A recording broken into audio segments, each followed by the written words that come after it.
Neurons. Neurons are specialized cells that receive and transmit information throughout the body and brain. There are 80 to 100 billion neurons in the brain and central nervous system by adulthood. Neurons are most highly concentrated in the central nervous system. Neurons are different in shape, size, and are used for many different tasks. Here are the parts of a neuron: the cell body, which is the support center for the cell, the dendrites, which receive messages from other cells, the axon, which passes messages from cell body to terminal branches of axon. The terminal branches of the axon form the junction with other cells. A neural impulse is an electrical signal traveling down the axon. The myelin sheath covers the axon and helps speed neural impulses down the axon. Terminal branches of axon can connect with many different dendrites of different cells. The synapse is a very small space that separates the terminal buttons of one neuron from the dendrites of another cell. Neurotransmitters are chemicals that are released by the terminal buttons of neurons.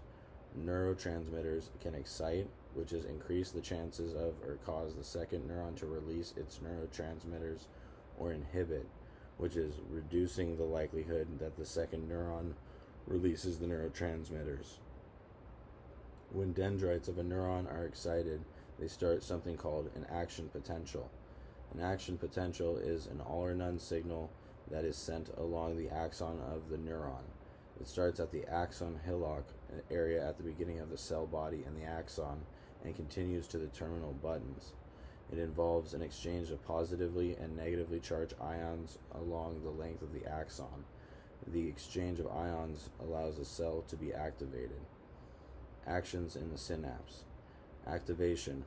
The neurotransmitters of one cell tell another cell to be excited or inhibited.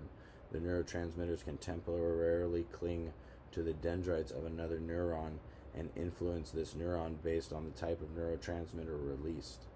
Reuptake. The axon terminal can eventually suck back the neurotransmitter that it released. Diffusion or metabolized.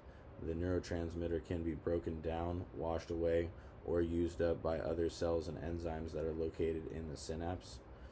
Glia cells are cells that support neurons by removing waste, synchronizing activity, and insulating neurons through protection and myelination. Astrocyte glia cells can reroute neurons that allow neurons to communicate more effectively. And oligodendrocyte glial cells synchronize the activity of several neurons to fire at the same time. Neurotransmitters. Number 1, acetylcholine. Released at every motor neuron, skeletal muscle synapses. Botulin. Poison blocks acetylcholine release from sending neurons, causing paralysis. Black widow venom. Poison causes flood of acetylcholine, violent convulsions. Also related to memory, specifically an Alzheimer's link. 2. Endorphins. The endogenous opiates. Endorphins are linked to pain receptor neurons. Natural opiates released in order to reduce the sensation of pain after repeated exposure to the source. Also linked to emotional reactions. 3. Dopamine. Linked to coordination between areas of the brain. Parkinson's disease involves selective deterioration of the region of the brain that produces dopamine. Dopamine is implicated in reward or positive emotional sensation and motivation. High levels of dopamine are associated with schizophrenia and hallucinations. Low levels associated with Parkinson's disease and selective deterioration of the regions of the brain. Serotonin. It's implicated in psychological wellness and mood, also linked to areas that control hunger, sleep cycles, and arousal.